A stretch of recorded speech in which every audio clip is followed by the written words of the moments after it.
చేసుకోనంటేనేమో నువ్వు కొడతావు, చేసుకుంటా అంటేమో ఆయన కొడతాడు. మీ ఇద్దరు పొత్తులో నేను చత్తన్నా.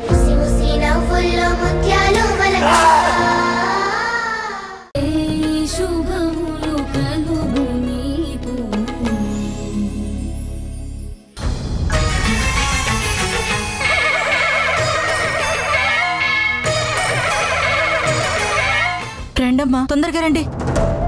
ఏమైంది లక్ష్మి? ఏమైందే? అదిగో అక్కడ చూడండి, హాసిని గారిని ఒకసారి చూడండి.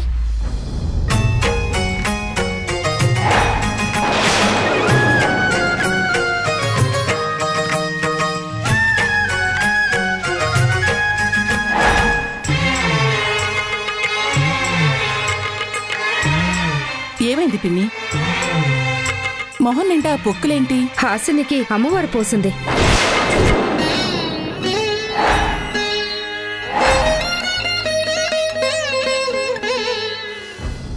అమ్మవారంటే? పొంగు పోసింది విక్కీ, చికెన్ పాక్స్. ఓహో, అయితే వెంటనే వాళ్ళ ఇంటికి పంపించేయమ్మా.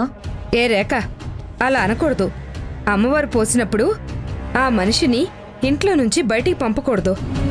మనం చాలా జాగ్రత్తగా ఉండాలి, ఇల్లంతా శుభ్రంగా ఉంచాలి.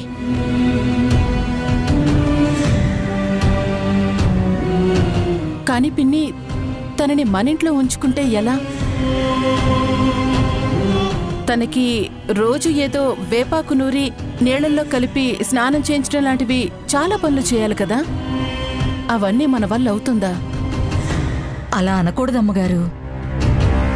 అమ్మవారు పోసిన మనిషిని అమ్మవారిని చూసుకున్నంత జాగ్రత్తగా చూసుకోవాలి.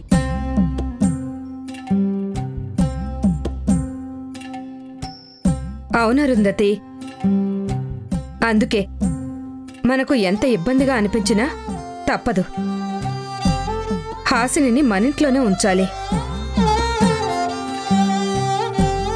ఇప్పుడు ఆ సేవలన్నీ ఎవరు చేస్తారమ్మా?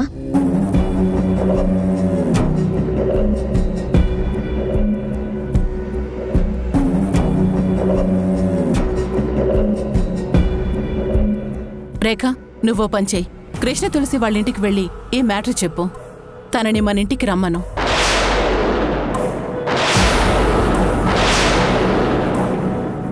వాళ్ళ అమ్మాయికి తగ్గేంత వరకు తను ఇక్కడే ఉండాలని చెప్పు. అమ్మా, నువ్వేనా ఇలాంటి డెసిషన్ తీసుకున్నది? అవునమ్మా, నువ్వు కృష్ణ తులసిని మన ఇంట్లో ఉండమని చెప్తున్నావా? కృష్ణ తులసి నీకెదురు పడితేనే నువ్వు భరించలేవు కదా అరుంధతి. ఎలాగైనా అవన్నీ అధఃపాతాళానికి తొక్కేయాలనుకుంటున్నావు కదమ్మా. ఆ రోజుల్లో నువ్వు అనుభవించిన నరకం ఇప్పుడు ఆ కృష్ణ తులసి అనుక్షణం అనుభవించాలని కోరుకుంటూ ఆమెని మనింటికి రమ్మని ఎలా చెప్తున్నావమ్మా? మీరందరూ చెప్పినవన్నీ కరెక్టే. కృష్ణ తులసి నీడని కూడా నేను భరించలేను. కానీ కొన్నిసార్లు కొన్ని పనులు చేయాలి. వాటి వెనుక కారణాలు చాలా ఉంటాయి. ఇష్టం ఉన్నా లేకపోయినా కృష్ణ తులసిని ఇంటికి పిలిపించక తప్పదు.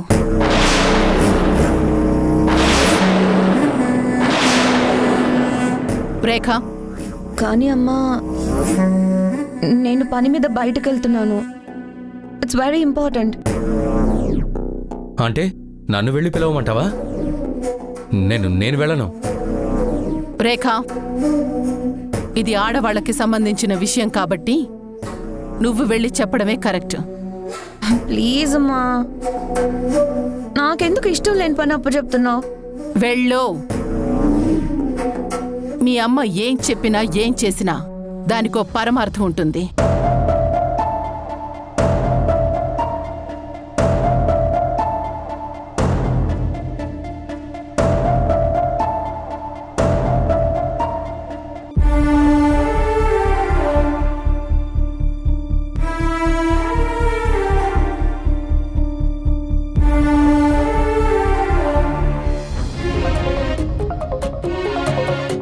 వస్తానని చెప్పింది. చెప్పిన టైం దాటిపోయింది. వస్తుందా రాదా? Bearer, coffee. Coffee sir. Thank you.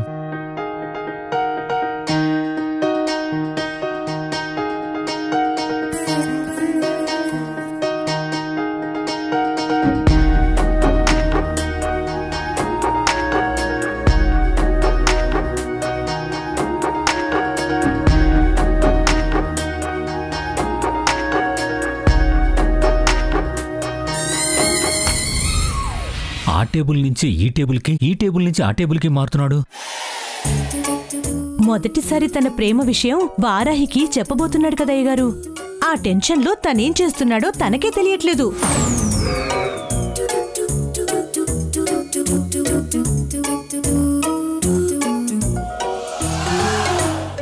Bearer coffee. వీడు ఎన్ని కాఫీలు ఆర్డర్ చేస్తాడు?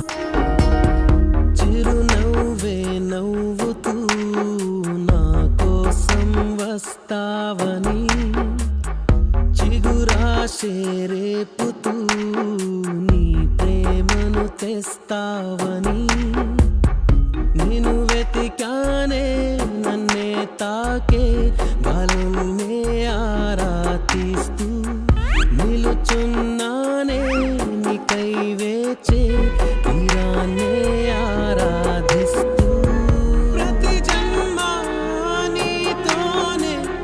Bearer coffee.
కృష్ణమ్మా, కృష్ణమ్మా, ఒకసారి బయటికి రా. మన ఇంటికేదో వింత జంతువు వస్తుంది. హలో, ఏంటి పిన్ని? అలా చూడు. రేఖ. పిన్ని, రేఖని పట్టుకుని వింత జంతువు అంటావేంటి? ఆ అమ్మాయి వింటే ఏమనుకుంటుంది? జంతువులకి భాష అర్థం కాదు కాబట్టి అనుకోవడానికి ఏముండదమ్మా. చాలే నోరు ముయ్యిక. వియ్యపురాలింటి నుంచి ఆడపడుచు వస్తే మాట్లాడే పద్ధతి ఇదేనా?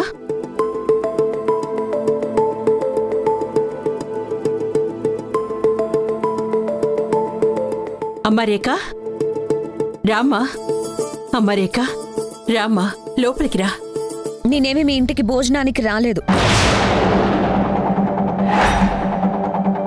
భోజనానికి వచ్చిన వాళ్ళనే ఇంట్లోకి పిలవరు. ఇంటికి ఎవ్వరొచ్చినా మర్యాద కోసం ఇంట్లోకి రమ్మంటారు. మీరంతా కొంచెం ఆగండి. ఎప్పుడూ రాని రేఖ మనింటికొచ్చిందంటే ఏదో విశేషమే ఉండుంటుంది. ఏమ్మా, అంతేనా? మీ అమ్మాయికి అమ్మవారు పోసిందంట.